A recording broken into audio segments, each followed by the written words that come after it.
Well, hello and welcome to the 1 year anniversary special edition of Planet Cruise Weekly, where today we answer your questions. Well, hello and welcome to episode 52, the 1 year anniversary special edition of Planet Cruise Weekly. How on earth, Glenn, have we survived for a whole year? They said to us, didn't they, all them years ago when we started, it would just be a couple of episodes. Well, it seems like years ago. It'd be a couple of episodes, talk about a bit of cruising, and that's it. And now we've managed to get 52 of these. 52? I don't know, we've got 52 topics. There's more than 50. I mean, we've got another 52 to find for next year. Oh. It's exciting, isn't it? Edge of your seat stuff. It's very exciting. So, I'm Keith, this is Glenn. Both, well, I say cruise industry experts, that's probably a little bit too far, but we both worked in the cruise industry, a total of about over 20 years between us, and both now work for Planet Cruise in varying different roles, going off and filming around on ships and giving you our feedback on what we think about the cruise industry, and also on your questions that you ask us. And you've asked us a load of great questions specifically for this anniversary special, so thank you so much for that. Thank you as well for all the fan mail that I've received. It is embarrassing when I get so much and Glenn gets so little, but no, it has been absolutely fantastic, and thank you so much for all your feedback and all your comments. Do keep them coming, and today's episode is all about that. So we are going to go straight to the first question that we were asked. How many questions did we get asked? Loads, and unfortunately we couldn't actually fit all of them in, so I apologise if your particular question didn't get in. Do contact us again on social media, and we'll try and answer it individually on Twitter or on Facebook. Okay, so the first question we got in was by Twitter from Keris Stone, and she says, what is the best Thompson cruise ship for a family that don't really want to do much? Which is quite an interesting question actually, because I suppose on a cruise ship, and you probably agree with this, Glenn, you can do as much as you want or as little as you want. It's completely up to you. You can laze around the pool, stay in your cabin, watch TV, maybe head to a couple of shows in the evening and literally do nothing at all, not even get off if you don't want to. Or get involved. Or get involved and really do that. But particularly with the Thompson ships, knowing I worked there for 6 years for Thompson, I know that the older tonnage, such as Celebration and Spirit, don't have all the necessary gimmicks that you might find with Royal Caribbean, so they would be ships where if you really just want to be lazy and do very little and not have that, you could do that. But then if they want to get involved more and they want to have more gimmicks, then you were saying head for the Discovery and Discovery 2. Yeah, I mean, they've brought Discovery in, both of them from Royal Caribbean, so they've still got the facilities on. I think they've got things like the rock climbing wall and stuff like absolutely. That. So, and I think if you're taking a family on board, I mean, Thompsons are now updating their fleet. They've now realised that competing against the Royal Caribbeans and NCLs, they need to do that. And they've taken 2 ships now, Discovery last year and Discovery 2 this year. So on there, it's great. So again, if you just want to chill out and sit around the pool, as Keith mentioned, or especially if you've got the kids, they'll go to the kids clubs, they'll do all the different stuff they can do there as well. So that's why cruise ships are so good, because they do suit everybody, really. They do. But probably out of all of them, Spirit or Celebration would be my advice. Click the link here though, and it will take you through to one of the earlier episodes we did of Planet Cruise Weekly, which was all about the Thompson Discovery. It's been a really popular one. I think there's really, really good. I followed it around last year in the Mediterranean. Reviews. I followed it around, we were on the Carnival Vista and we followed the ship round, and it looked really, really good actually. And it's been reviewing really well as well. Loads and loads of positive reviews on websites and for Planet Cruise. And Discovery 2 selling really, really well. Obviously, it's not launching, I think, for another couple of months, but that will do really, really very well exciting. as well. So click there if you want more information. Thank you, Keris. So our next question is actually a great one. It's from Chloe via Facebook, and she was asking about the best places to cruise in September that are still warm. So that's quite an interesting one, really, because obviously you're thinking about the main part of the summer, coming out of August into September. Great time of year to cruise because most of the kids have gone back to school, so after that rush, prices start to come down a little bit. Whereabouts can we go where we've still got that good temperature? Well, I think the first of all is to say places that I probably wouldn't go to in September. And I'd probably say the Caribbean. Bognor, Southend's not as good. But say Caribbean's not as good. It doesn't really start until November time through the winter, so probably leave the Caribbean aside. And also Dubai and places like that. Even the Far East is a little bit rainy season still all that time. So I think the main places to probably go to is Eastern Mediterranean, over to the Greek Isles, maybe going out of Venice. Coming back to the Western Med's fantastic as well. Out of Palma de Mallorca, around there's still a lot of great itineraries that you can do. Barcelona and Naples, and places like Rome are going to be quieter because I say the kids are back at school there. And then of course the Canaries. Canaries is 365 days a year, so that would always be a nice one. And again, that's what a lot of people phone us up for. They say they just want to go away in September. That's normally the first thing we say, what sort of budget you've got in mind, because that does depend on what cruise line you go with, and then we work it around from there. But most importantly, probably out of all of those, Chloe, would probably say the Eastern Mediterranean, because it tends to stay warmer for longer in the Eastern Mediterranean.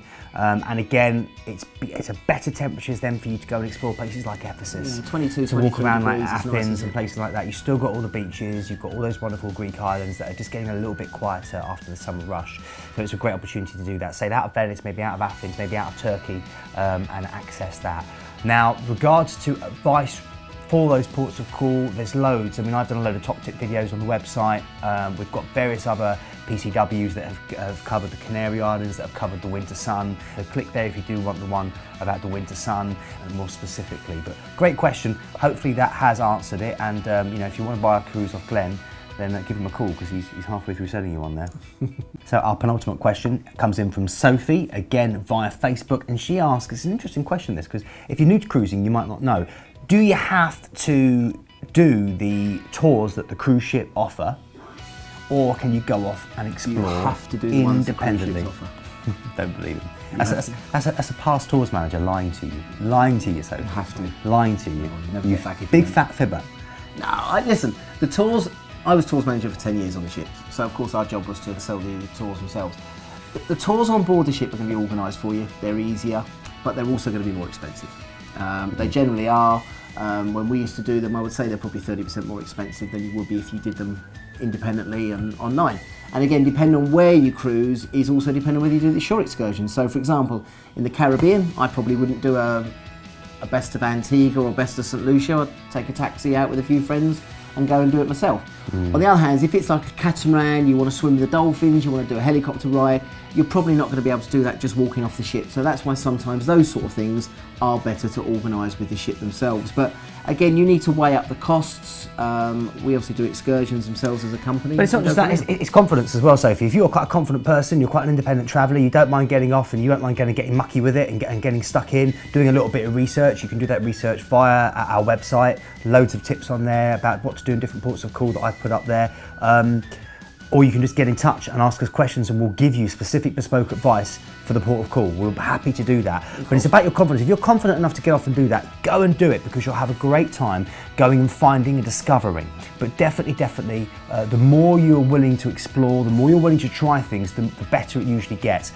If you do want to do that, you can do it completely independently, but always take with you a copy of the ship's cruise news so you know the ship's telephone number and what time the ship is leaving. So if anything happens, you can give them a call.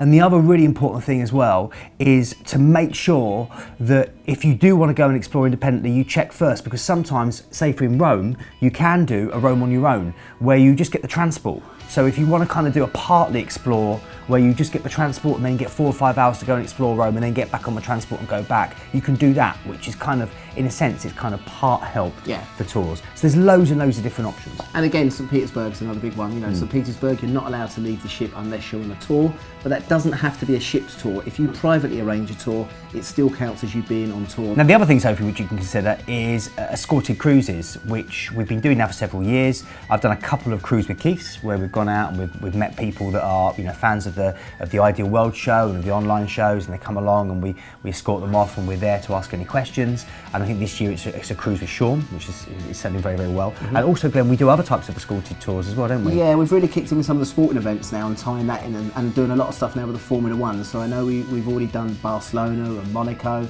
I think we're doing down to Abu Dhabi and further afield as well. And they're really, really popular because we not only do the cruise with you, but we also then escort you to and from the hotels to the tracks. And if you're Formula One buffs, that's something really special. And I think they're going to develop even more with other sporting events. The other thing that's really popular at the moment is going over to Canada. And we do it with the Calgary Stampede. So if you want to feel like you're a real cowboy, but again, don't know how to do it, we do that with the cruise and escort it over there as well. And a few of us get a chance to go there. So these are becoming really, really popular and just something a little bit different. Click the link there for more information about some of the shore excursions that you can book through Planet Cruise, but also we're going to do a dedicated PCW about this coming up in a few episodes' time. So So our final question in today's anniversary episode is a question that we just get asked so much. And good question this, it's all about what our favourite meal on board is. Now I can answer Glenn's one straight away, he's just going to say McDonald's in St Petersburg, Burger King. On board they said, they said. No, my favourite meal when I used to work on the ships was on Pacific Dawn over in Australia. They used to have a steakhouse there with the Wagyu steaks. With a Wagyu steak. And they used to be the best.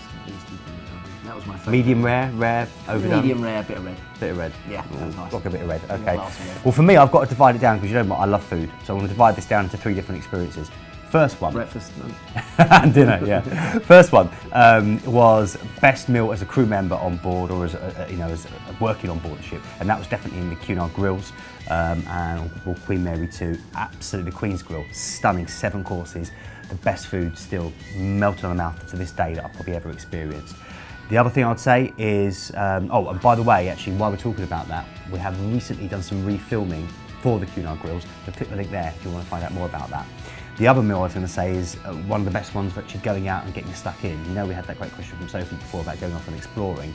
I was in Trondheim in Norway and I went off and I bought a load of prawns from the fishing boat, fresh fricka as it was called. And I asked for what I thought was 2 portions and I got a carrier bag full of the stuff. So much so that when I took it back to the crew mess to eat and got it cooked, it was too much for me to eat. So I had to then take it through to the international mess and give it to all the Filipinos and the Indonesians who absolutely loved it. That was my second, and the third one is as a passenger on Celebrity. That was on the first cruise with Keith, and that was going to cuisine. You know, where you have all that kind of really fun food, sushi lollipops and stuff like that. Yeah. So I know, I love food, so I talk about it quite a lot. Yeah, I know you do, yeah. I think it just depends, you've got your own taste. I mean, a couple of the cruise ships that really do stand out is Celebrity, as Keith mentioned. Also, Oceania is renowned. I think they've just won an award actually for the size of the cruise ships they are of having the best food at sea. And they're second to none. They really pride themselves on their cuisine. And I think, it's everyone's taste, what they like and what they don't like, whether they want it a little bit more formal, a little bit more informal. I must admit, we went on Anthem of Seas and did the restaurants on there, all the news restaurants on there, and they were really special as well. And I think it's also the settings you have and who you're with as well. But generally food at sea is very, very good, and I think no one's ever gone hungry on a cruise ship. No, they haven't. So that's all the producers think we've got time for. But we're going to sneak one more question in, which we're not allowed to. We might get told off for it. But we were asked, Glenn, how often do you get to cruise? My answer is not enough. For Glenn, his whole job is a cruise. This guy spends his whole life going from one cruise holiday to the next cruise holiday. It used to be. Used to be. Used to Still be. is. No, the wife doesn't let me know. So come on, what were your favourite? In the last year or so, I managed to do all 3 new launches for the Royal, so Anthem, Ovation and Harmony, which were phenomenal. So we managed to film on there. We did Eclipse, which was really, really good as well. We're actually doing one in a few weeks' time. We're going on the Cruise Maritime Columbus, which is my old ship, the Ocean Village. I'm actually hosting a reunion on there for about 50 of the old staff members on there, so we're all going on there for that one. You normally go on cruises as well. Don't you start on me. Right, anyway, if you've got any more questions, please do get in touch. We do love to hear it. If you think this has been a successful edition, you'd like us maybe to start doing a Keith and Glenn surgery on a weekly basis where we answer your specific cruising questions, then get in touch and let us know ASAP. If they do want to get in touch, Glenn, how do they do it? A number of different ways you can do it. hello@planetcruise.co.uk. You can email us. Check us out on Facebook, Twitter, of course go onto YouTube, make sure you subscribe and like our videos as well. And you've got 51 different videos to check out on our Planet Cruise Weekly.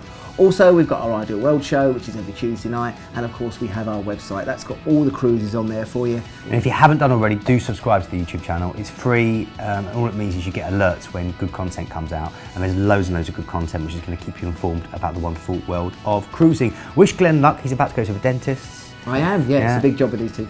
Yeah. Tune in next week. Cheers, guys.